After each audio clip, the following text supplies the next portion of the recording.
अनमोल विरासत के धनिकों को चाहिए कोई उधार नहीं, अपना ये त्योहार है। ये नववर्ष हमें स्वीकार है, नववर्ष चैत्र शुक्ल प्रतिपदा। और इस नववर्ष की शुरुआत होती है नवरात्रि से। नवरात्रि यानी कि ऊर्जा का संचार, ऊर्जा का नया प्रवाह। Life itself is a celebration, we should definitely celebrate everything. लेकिन हमें ये याद रखना चाहिए कि वो नववर्ष नहीं है, प्रकृति में वो उल्लास नहीं होता। रामधारी सिंह दिनकर जी की एक कविता है, युक्ति प्रमाण से स्वयं सिद्ध, नववर्ष हमारा हो प्रसिद्ध। गर्व कीजिए कि हम उस संस्कृति से आते हैं जो इस दिन नववर्ष मनाती है, क्योंकि इसके पीछे वैज्ञानिक कारण है। नमस्कार। नववर्ष चैत्र शुक्ल प्रतिपदा संवत 2082 की असली नववर्ष की हार्दिक शुभकामनाएं। जी हाँ, असली नववर्ष। आज चैत्र माह का शुक्ल पक्ष की प्रथम तिथि को कहते हैं हिंदू नववर्ष होता है, विक्रम संवत का। ये हिंदू नववर्ष नहीं, ये वैज्ञानिक नववर्ष है, प्राकृतिक नववर्ष है, और यही असली नववर्ष है। नववर्ष मतलब क्या? मतलब नया आरंभ, नई शुरुआत।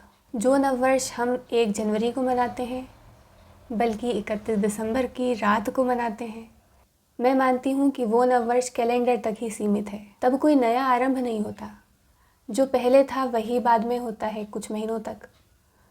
लेकिन इस नववर्ष के साथ ही नयापन आता है प्रकृति में, हम में, सभी में, क्योंकि इसमें सृजन होता है।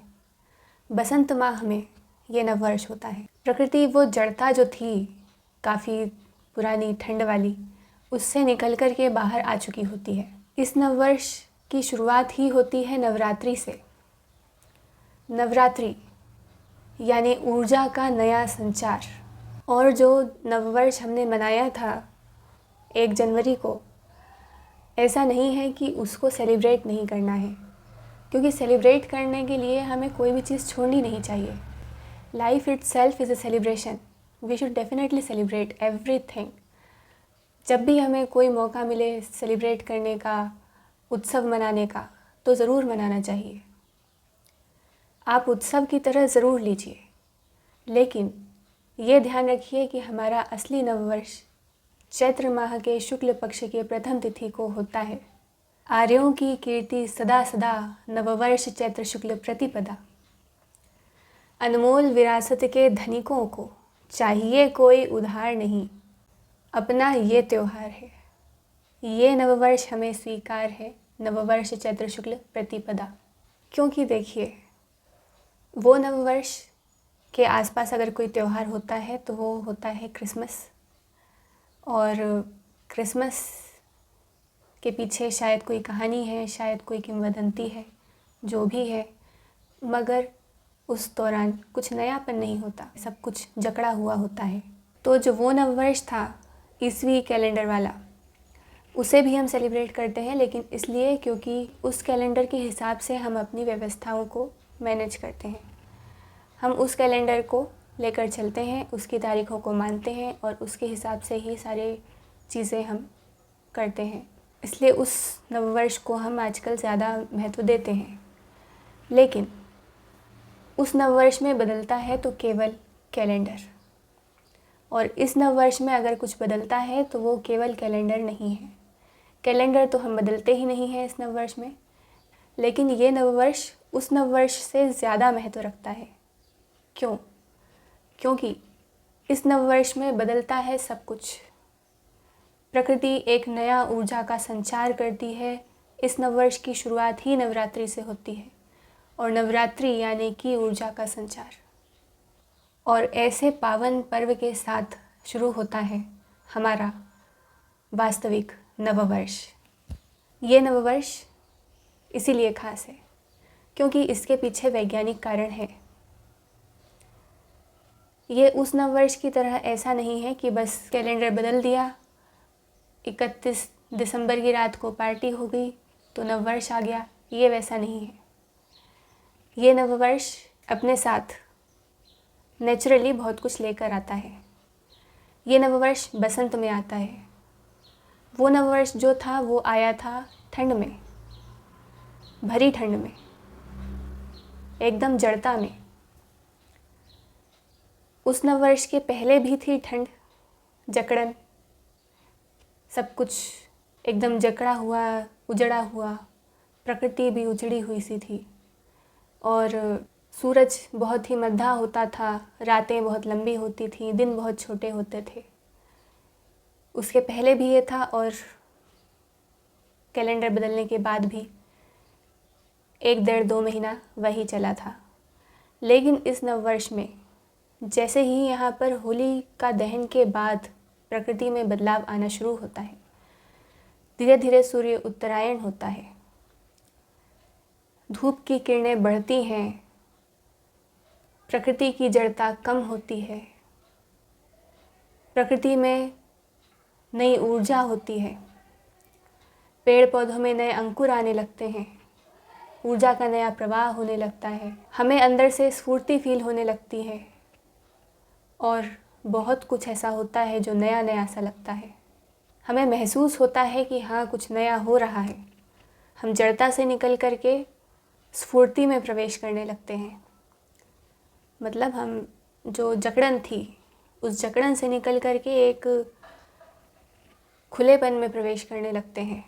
रातें छोटी होने लगती हैं, दिन बड़े होने लगते हैं और सूरज की किरणें थोड़ी ज़्यादा प्रकाशित होने लगती हैं, रोशनी बढ़ने लगती है, प्रकृति की सारी ऊर्जाएं बढ़ने लगती हैं।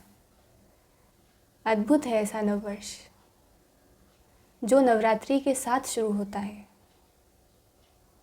हमें गर्व होना चाहिए कि हम उस संस्कृति से आते हैं जो ऐसा वैज्ञानिक कैलेंडर रखती है, जो ऐसा नववर्ष मनाती है, जो इतने सारे नएपन के साथ शुरू होता है।